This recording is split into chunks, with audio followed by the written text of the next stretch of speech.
पीले दांत वाली बहू। रंजना कभी ब्रश नहीं करती थी। उसे कितनी बार उसके माँ बाप ने डांटा, लेकिन उसका कोई असर उस पर होता ही नहीं था, जिस कारण से उसके दांत पीले पीले हो जाते हैं। शादी के बाद। अरे बहू, वैसे तो तुझ में कोई कमी नहीं है, पर तेरे दांत इतने पीले कैसे हैं बेटा? कैसे मतलब? कोई सर्जरी थोड़ी ना कराई है। वो तो क्या नाम, मैं ब्रश नहीं करती थी तो पीले हो गए। अब क्या करूं? आप कहें तो लाल करवा लूं या फिर काले? यार ये क्या है, क्यों माँ से लड़ रही हो? लड़ रही हूँ? अरे मैं लड़ रही हूँ या ये बोल रही है कि दांत पीले हैं, पीले। अरे तपस्या थोड़ी ना की है इन्हें पीले करने के लिए। बकायदा ब्रश नहीं किया है 20 साल तक, तब जाकर। छी, कैसी बात कर रही हो? ये उस वक्त तो पीले नहीं थे जब हम लोग तुम्हें देखने आए थे। अरे तब साफ करवा लिया होगा डेंटिस्ट के पास जाकर। अब देखो कैसे पीले पीले लग रहे हैं। रंजना सास की तरफ गुस्से से देखती है। फिर शुरू हो गई पीले पीले पीले। अरे पीले तो तब भी थे जब मेरे हाथ का रसगुल्ला उड़ा उड़ा कर खा रही थी और बोल रही थी, लड़की नहीं गुणों का खजाना दे रहे भाई साहब आप। खैर, अब वो लोग करते भी तो क्या करते, पीले दांत वाली बहू पल्ले पड़ी थी तो झेलना तो था ही। एक दिन कीर्तन में रंजना गाना गा रही थी। अरे कमला बहन, माँ का द्वार है, यहाँ तो सब शुद्ध होकर आते हैं, फिर अपनी बहू को ब्रश भी नहीं करवाती तुम। दूर से पीले पीले दांत भक्ति में बाधा उत्पन्न कर रहे हैं।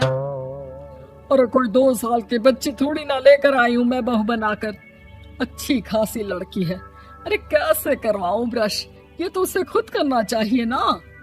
अब माँ बाप तो इसके जैसे तैसे निपटा दिए, ये नहीं सोचा कि सास कैसे संभालेगी। सास बहू को लेकर घर आ जाती है, लेकिन सोच लेती है कि अब इसे लेकर कहीं नहीं जाएगी। अगले रोज बहू कहती है, अरे क्या हो गया, मंदिर नहीं जाना क्या? कीर्तन का वक्त हो रहा है। मेरी मधुर वाणी से कान्हा जी जागते हैं और सोते हैं।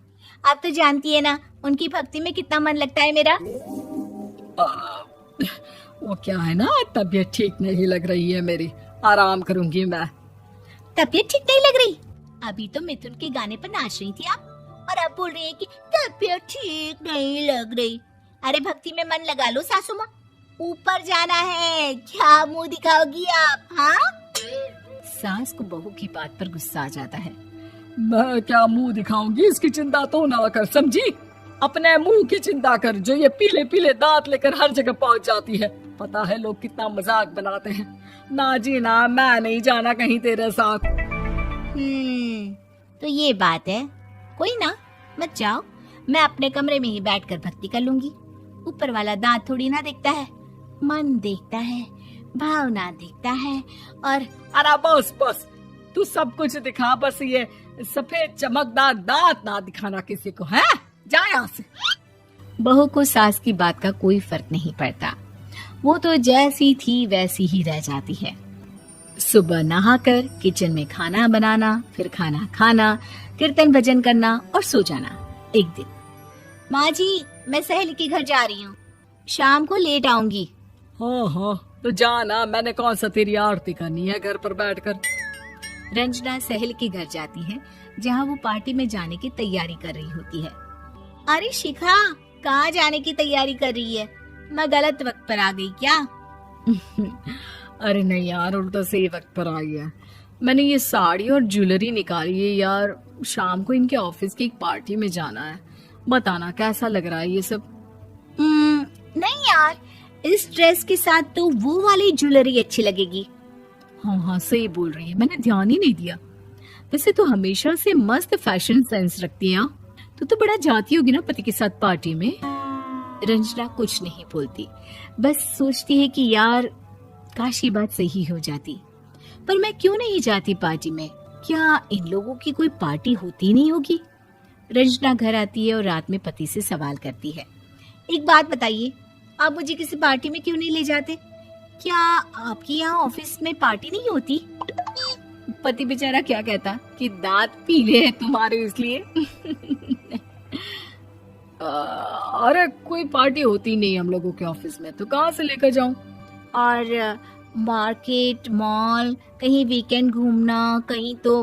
अरे यार सारे हफ्ते में एक छुट्टी मिलती है, तो सोचता हूँ कि आराम ही कर लूं। क्यों? रंजना मन मार के रह जाती है। पहले कभी सास के साथ मंदिर जाया करती थी, लेकिन वो भी सास ने ले जाना बंद कर दिया। घर बैठी बैठी रंजना बोर हो जाती है। तभी उसे आइडिया आता है और वो मायके जाने का सोचती है। सासू माँ, 2 दिनों के लिए मम्मी के घर जा रही हूँ। अच्छा ठीक है, आराम से जा। और हाँ, माँ से कुछ अच्छी आदत सीख कर आना कि कैसे शरीर के हर भाग की तरह दांतों की सफाई भी जरूरी होती है, समझी? शुरू हो गई ना आप। वो लोग आपकी तरह नहीं है कि छोटी छोटी बात का बतंगड़ बना दे। उन लोगों के लिए मैं मायने रखती हूँ, ना कि मेरे पीले पीले दांत। रंजना माँ को बिना बताए उन लोगों को सरप्राइज देती है, लेकिन जैसे ही वो दरवाजे पर पहुंचती है, अंदर देखती है कि घर वाले कहीं जा रहे होते हैं।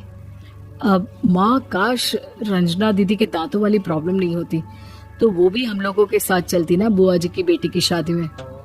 हाँ बेटा, लेकिन अब उसे कौन समझाए कि उसको उसके पीले दांत नहीं दिखते, लेकिन उसके आसपास के लोगों को कितना एम्बैरेसिंग फील कराते हैं।